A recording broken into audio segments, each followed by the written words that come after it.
अमित शाह जी देश के गृह मंत्री है। अमित शाह जी भारतीय जनता पार्टी के नेता है। अमित शाह जी सब कुछ है।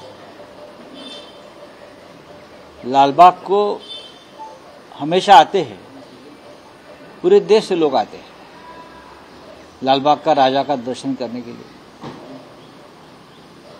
आना भी चाहिए,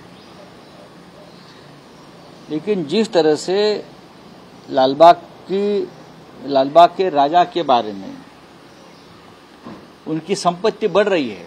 अभी परसों देखा मैंने, एक उद्योगपति ने 17 करोड़ का सोने का मुकुट दिया। उससे भगवान की प्रतिष्ठा नहीं बढ़ती।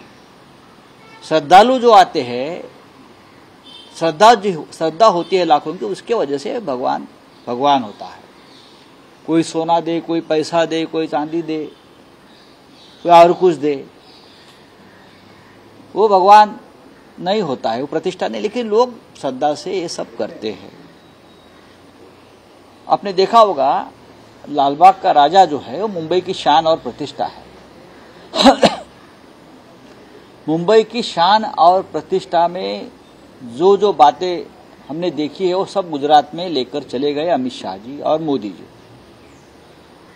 उद्योग, व्यापार, संस्थाएं जैसे इंटरनेशनल फाइनेंस सेंटर हो या और कुछ हो, हमारी जमीन, लैंड, सब कुछ गुजरात में लेके जा रहे हैं, क्योंकि ये मुंबई की प्रतिष्ठा और वैभव की निशानी है। तो इस बार जब अमित शाह जी वहां आए तो लोगों को डर लगा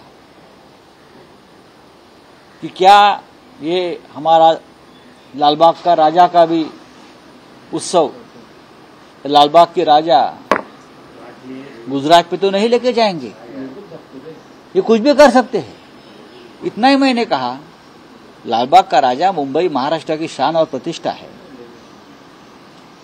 हमसे कोई उनसे नाता है, गहरा श्रद्धा का नाता है। हमसे कोई भी ये नाता नहीं तोड़ सकता। लेकिन बीजेपी का व्यापार मंडल जो है वो कुछ भी कर सकता है, यही मैंने कहा।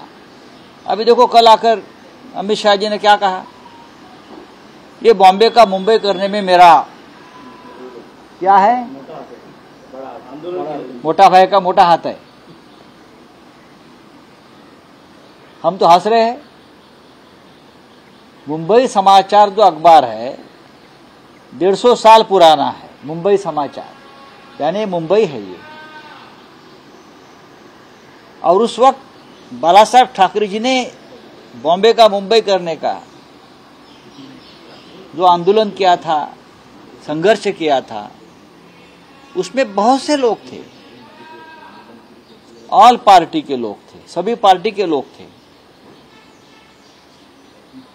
उसमें राम नाईक भी थे, एक पीवी सामंत थे जो पूरा कानूनन काम उसके पीछे वो करते थे, बहुत से सोशलिस्ट लोग थे, हाँ, दंडवती जी थे।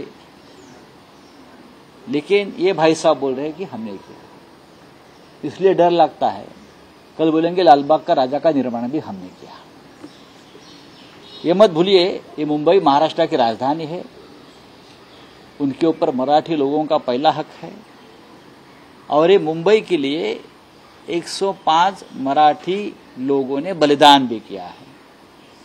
लेकिन इस मुंबई को हमसे तोड़ने की कोशिश आप लोग कर रहे हैं। अगर आप तोड़ने की हिम्मत नहीं रखते तो आप मुंबई को कंगाल बना रहे हैं। सब कुछ लूटकर आप अपने राज्य में लेके जा रहे हैं। इसलिए हमको डर है। ये लोगों की मन की भावना है। ये बीजेपी को क्या समझता है, क्या अपमान किया। हम लालबाग के राजा के श्रद्धालु है, ड्यूटी है। सर, मराठीमध्ये काल एक विधान केलं होतं लालबागच्या राजावर। आता भाजप पण असं म्हणतात की उबाटाने याविषयी माफी मागावी म्हणून। कशाला, हे कोण सांगणार? नाही, हे कोण ठरवणार मान अपमान? ह्या लोकांनी गेल्या 3, 4, 5 वर्षामध्ये मुंबईचा, मराठी माणसाचा, आमच्या दैवतांचा, छत्रपती शिवाजी महाराजांचा जो अपमान केलाय त्याबद्दल माफी मागतायत का? फडणवीसांनी माफी मागितली का माफी? एक लक्षात घ्या, माझं विधान काय होतं, आम्हाला भीती वाटते ज्या पद्धतीनं गुजरातचं व्यापारी मंडळ भाजपचं महाराष्ट्राच्या राजधानीवर सातत्यानं हल्ले करताय, मुंबई ओरबडण्याचा त्यांचा जो एक डाव सुरू आहे, मुंबईतल्या सगळ्या उत्तम आणि चांगल्या गोष्टी गुजरातला न्यायच्या. उद्योग असेल, व्यापार असेल, इंटरनॅशनल फिनान्स सेंटर असेल, म्हणजे आंतरराष्ट्रीय वित्तीय केंद्र असेल, आमच्या जमीन, आमच्या जुमले, आमची प्रतिष्ठा, हे सगळं तोडायचं हे फक्त गुजराती व्यापार मंडळाच्या फायद्यासाठी. त्यांनी शिवसेनाही त्यासाठीच तोडली, त्यांनी राष्ट्रवादी काँग्रेसही त्यासाठीच तोडली की गुजराती व्यापार मंडळाचा फायदा व्हावा म्हणून अहमदाबादच्या. त्याच्यामुळे आम्हाला भीती वाटते, जे जे वैभवाचं, जे जे प्रतिष्ठेचं आहे मुंबईतलं, ते सगळं जर हे उरबडून घेणार असतील, नेणार असतील गुजरातला, तर काल देशाचे गृहमंत्री अमित शहा लालबागच्या राजाला दर्शनासाठी आले. आम्हाला भीती वाटली, हे पुढल्या वर्षी लालबागचा राजा अहमदाबादला किंवा गुजरातला ते घेऊन जाणार नाहीत ना. ही लोकांच्या मनातली भीती. अमित शहा इतके वेळा आले मुंबईत, आम्ही हा प्रश्न निर्माण केला होता का? गेल्या वर्षी आले होते, त्याच्या आधी आले होते, पण आम्ही हा प्रश्न निर्माण केला होता का? पण आता हे भय वाढलेलं आहे. हे मुंबईतून काहीही उचलून नेऊ शकतात सत्तेच्या बळावर. त्याच्यामुळे आम्हाला लालबागच्या राजाचे आम्ही भक्त आहोत, श्रद्धा आहे, आणि त्या श्रद्धेच्या संदर्भात आमच्या मनात ज्या शंका आल्या की ही सगळी झुंड आलेली आहे, ही झुंड आमच्या लालबागच्या राजा संदर्भात काही वेगळा निर्णय घेतला. कारण लालबागचा राजा ही शान आणि प्रतिष्ठा आहे, जगभरातून लोक येतात. श्रीमंतीविषयी सोडून द्या, परवा कोणीतरी 17 कोटीचा मुकुट दिला, सोनं देवाला देतात म्हणून तो देव नाही, लाखो श्रद्धाळू तिकडे येतात म्हणून तो देव आहे. आणि हे भाग्य मुंबईतल्या दैवतांना मिळतं आहे. त्याच्यामुळे कोणाच्या पोटात दुखत असेल त्याच्यामुळे देवच पळवायचे, काही होऊ शकतं. पण लक्षात घ्या, 105, आता काल ते काय म्हणाले की बॉम्बेचं मुंबई करण्यामागे त्यांचं योगदान आहे. मग आम्ही काय गोट्या खेळत होतो? शिवसेना प्रमुख बाळासाहेब ठाकरे इतक्या वर्ष बॉम्बेचं मुंबई व्हायलाच पाहिजे, पाट्या मराठीत व्हायलाच पाहिजे, ही जी आंदोलनं 50 वर्षापासून आम्ही केली सर्व स्तरावर, आमच्या काही इतर पक्षातल्या सहकार्यांनी हा विषय कोर्टात नेला. हा विषय कोर्टात आमचे राम नाईक सुद्धा होते, PB सामंत होते, अनेक लोक होते याच्यामध्ये, या लढाईमध्ये सगळ्या पक्षाचे. आणि तुम्ही मुंबईला येता आणि बॉम्बेचं मुंबई मी केलं म्हणून सांगता, लोक काय विश्वास ठेवतील? आणि भारतीय जनता पक्ष लोक टाळ्या वाजवत आहेत मूर्खासारखे. 105 हुतात्म्यांच्या बलिदानातून ही मुंबई निर्माण झाली आहे. हुतात्मे मराठी होते. आणि जेव्हा जेव्हा अशा प्रकारचा हल्ला होईल मुंबईवर, तेव्हा असंख्य हुतात्मे देण्याची क्षमता आजही या महाराष्ट्रात आणि शिवसेनेमध्ये आहे. असली शिवसेनेत, तुमच्या ढोंगी शिवसेनेत नाही, तुमच्या बगलेतल्या, बरं का, ती शिवसेना नाही, ते लाचार आहेत तुमचे. पण आमच्या शिवसेनेमध्ये अजूनही मुंबई आणि मराठी माणसासाठी बलिदान करण्याची तयारी आहे, हे त्यांनी लक्षात ठेवलं पाहिजे. सर, शिंदे गुट आप पर लगातार मुस्लिम तुष्टीकरण का आरोप लगाता है, लेकिन अब उन्हीं के विधायक जो मुस्लिम मोहल्लों में बुरखा बांट रहे हैं, नकाब बांट रहे हैं. हाँ, अब क्या है, उनके जो 40 विधायक हैं उनको भी बुरखा बांट रहे हैं. उनको आने वाला चुनाव बुरखा में लड़ना पड़ेगा, क्योंकि लोग जूते मारने वाले हैं उनको. देखो, ये चुनाव जीतने के लिए कुछ भी कर सकते हैं, ढोंगी लोग हैं. हाँ, आप उनकी विधायक बुरखा बांट रही है, और वहां उनके जो नेता है नरेंद्र मोदी ने बुरखा के खिलाफ जंग छेड़ा था, मालूम है ना. उनके लोगों ने जो स्कूल कॉलेज में जो बच्चियां बुरखा पहनकर जाती थी, उन पर हमले किए ना, आपको मालूम है ना.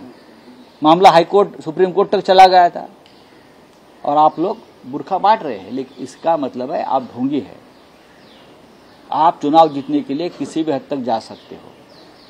बारामतीचा अजित पवार तातडीने मुंबईला काल आले होते. अमित शहा यांची भेट घेण्याची शक्यता देखील आहे. याच्या आधी देखील दिल्लीला देखील यांच्या भेटीगाठी झाले होते. होऊ द्या ना, ते त्यांचे नेते आहेत. अमित शहा हे एकनाथ शिंदे, अजित पवारांचे नेते आहेत. आणि त्यांचे नेते आता गुजरातमधले असल्यामुळे ते आल्यावर मुंबईमध्ये त्यांना भेटावं लागेल. पूर्वी अजित पवारांचे नेते माननीय शरद पवार साहेब होते तेव्हा मुंबईत किंवा बारामतीत त्यांच्या भेटी व्हायच्या हायकमांड. एकनाथ शिंदेचे नेते हे बाळासाहेब ठाकरे होते किंवा माननीय उद्धवजी ठाकरे होते, त्याच्यामुळे मुंबईत त्यांच्या भेटीगाठी होत्या. आता अमित शहा किंवा अन्य लोक व्यापारी मंडळ इथे आल्यावर त्यांना महाराष्ट्रातले दौरे सोडून त्यांच्या चरणाशी यावंच लागतं. अजित पवार कह रहे हैं बारामती से कोई नया विधायक होना चाहिए, परिवार तोड़ के मैंने गलती की. आपको लग रहा है कहीं एहसास हो रहा है कि गलती चूक हो गई? अजित पवार बारामती में विधानसभा चुनाव हार रहे हैं, ये पक्का है, ये उनको भी मालूम है, ये उनको भी मालूम है. अब मैं उनके ऊपर क्या बोलूं?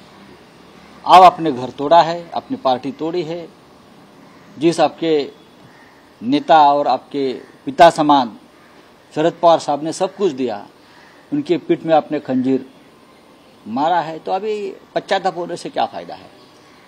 सर, संदीप जोशीने आरोप केले तुमच्यावर दावा ठेवण्यात खोटी बातमी छापली सामनामध्ये. एकीकडे 115 कोटीची निविदा आपल्या जमीन मस्जिद शक्ती बिल्डकॉमला दिली. कोणावर दावा ठोकणार ते? प्रकरण न्यायालयात आहे. ही न्यायालयाची बातमी, अभ्यास करा कायद्याचा. न्यायालयानं एक खटला दाखल करून घेतलाय माझ्या माहितीप्रमाणे या संदर्भात. मोहिनी जबलपुरे नावाचे एक पिटिशनर आहेत, ते ह्या घोटाळा संदर्भात कोर्टात गेलेले आहेत आणि त्या आधाराने ती बातमी आहे ना. ठीक आहे ना, बघू ना. सर, उद्धव ठाकरे म्हणतात की आम्ही समर्थन दिले काँग्रेस सरकारला, कुठलाही चेहरा असून द्या, मात्र ह्याला वाघाचं काळीच लागतं असं संपादकीय म्हणतात. आणि इकडे फडणवीस म्हणतात की त्यांच्याकडे